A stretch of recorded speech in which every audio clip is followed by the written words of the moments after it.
ഇന്ന് ഞാനിവിടെ ഉണ്ടാക്കുന്നത് കോളിഫ്ലവർ ബേക്കാണ്. അതിന് വേണ്ടിയിട്ട് 2 കോളിഫ്ലവർ എടുത്തിട്ടുണ്ട്. പിന്നെ സോസ് ഉണ്ടാക്കാനുള്ള ഇൻഗ്രീഡിയൻസ്, അതിന് ചീസ് വേണം. ഞാൻ 2 തരത്തിലുള്ള ചീസ് എടുത്തിട്ടുണ്ട്, പക്ഷേ വീട്ടിലുള്ള ഏതെങ്കിലും ചീസ് ഉപയോഗിക്കാം.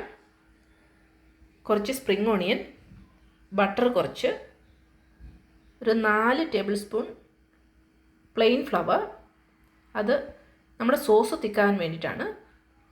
ഇംഗ്ലീഷ് മസ്റ്റാർഡ്, അത് ഓപ്ഷനിലാണ്. അത് നമ്മുടെ സോസിന് കളറും തരും, പിന്നെ നല്ല ഫ്ലേവറും തരും. പിന്നെ വെജിറ്റേറിയൻ ആണെങ്കിൽ ബേക്കൻ വേണ്ട, അല്ലെങ്കിൽ ബേക്കൻ ചേർത്താൽ നല്ല ടേസ്റ്റാണ്. പിന്നെ വേണ്ടത് ഏകദേശം 1 ലിറ്ററോളം മിൽക്കാണ്. സോൾട്ട് ആഡ് ചെയ്ത വാട്ടറാണ്. ഇതിൻ്റെ അകത്ത് വലിയ കഷ്ണങ്ങളായിട്ട് ഈ കോളിഫ്ലവർ ഇട്ട് അതൊരു 15 മിനിറ്റ് വേവിച്ചെടുക്കണം. ഇനി നമുക്ക് സോസ് ഉണ്ടാക്കാം. സോസ് ഉണ്ടാക്കാനായിട്ടൊരു പാൻ വെച്ച് അതിൽ ബേക്കൻ ഇടുക. ബേക്കൻ ഒന്ന് ഫ്രൈ ആയിട്ട് വരണം. നല്ലപോലെ വെന്തു എന്ന് ഉറപ്പ് വരുത്തണം. അധികം സമയമൊന്നും വേണ്ട, പെട്ടെന്ന് വെന്തോളൂ. പിന്നെ അത് കഴിഞ്ഞിട്ട് സ്പ്രിംഗ് ഓണിയൻ ഇടുക. സ്പ്രിംഗ് ഓണിയൻ കഴിഞ്ഞ് കഴിയുമ്പോൾ ബട്ടർ ഇട്ട് ബട്ടർ മെൽറ്റാണ് വരെ വെയിറ്റ് ചെയ്യുക. ഇടയ്ക്ക് ഒന്ന് ഇളക്കി കൊടുക്കണം. പിന്നെയാണ് നമ്മൾ അളന്ന് വെച്ചിരിക്കുന്ന പ്ലെയിൻ ഫ്ലവർ ഇടുന്നത്. ഇത് സോസ് തിക്കാനായി മാത്രമാണ് ഉപയോഗിക്കുന്നത്. എന്നിട്ട് ഇതൊന്ന് ഇളക്കി യോജിപ്പിച്ച് കൊടുക്കുക. ഫ്ലവർ ഒന്ന് വേകാൻ വേണ്ടി സമയം കൊടുക്കണം. അത് കഴിഞ്ഞിട്ട് കുറേശ്ശെ മിൽക്ക് ഒഴിച്ച് ഇതൊരു തിക്ക് സോസായിട്ട് എടുക്കണം. ഒരുമിച്ച് മിൽക്ക് ഒഴിച്ചാൽ ഇതെല്ലാം കൂടി കട്ടയായിട്ട് പോകും. അതുകൊണ്ട് ആണ് കുറേശ്ശെ മിൽക്ക് ഒഴിക്കണമെന്ന് പറയുന്നത്. ഇത് സോസ് തിക്കായി കട്ടയായി വന്ന് കുറച്ച് നേരം ഒന്ന് തിളയ്ക്കാൻ വയ്ക്കണം. പക്ഷേ അത് കൂടെ ഇളക്കിക്കൊണ്ടിരിക്കണം, അല്ലെങ്കിൽ ഈ പാത്രത്തിൻ്റെ അടിയിൽ ഇത് കട്ടയായിട്ട് പിടിക്കും. ഇതിങ്ങനെ ഇളക്കി നമ്മൾ ഒന്ന് വേകാനായിട്ട് തിക്കാക്കാനായിട്ട് ഒന്ന് വെക്കണം.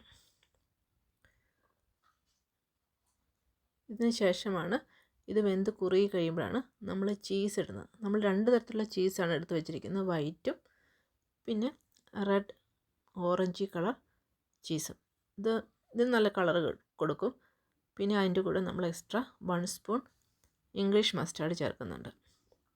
അപ്പോഴത്തേക്കും നല്ല ഫ്ലേവർ വരും. ഇത് നല്ല ടേസ്റ്റിയാണ്. പ്രത്യേകിച്ച് സോൾട്ടൊന്നും ആഡ് ചെയ്യണ്ട.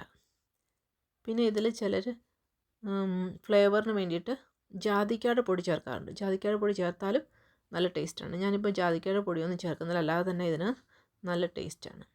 ഇപ്പോൾ തിക്കൻ ക്രീമി ആയിട്ടുണ്ട് ഈ സോസ്. ഇനി നമുക്ക് തീ ഓഫ് ചെയ്യാം. എന്നിട്ട് നമുക്ക് അടുത്ത സ്റ്റേജിലേക്ക് കടക്കാം. നമ്മുടെ സോസ് നല്ലപോലെ ഒഴിച്ചിട്ടുണ്ട്, മൊത്തം ഫില്ല് ചെയ്യുന്ന രീതിയിൽ. ഇനി ചീസ് ഇടണം.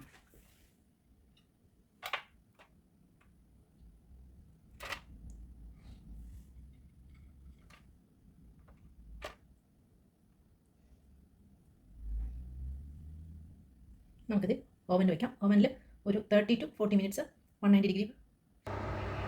10 മിനിറ്റ്സ് കൂടിയുണ്ട്. നമുക്കൊന്ന് തുറന്ന് നോക്കാം.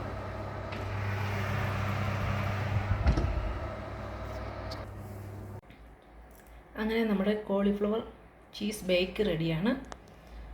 Serve with love.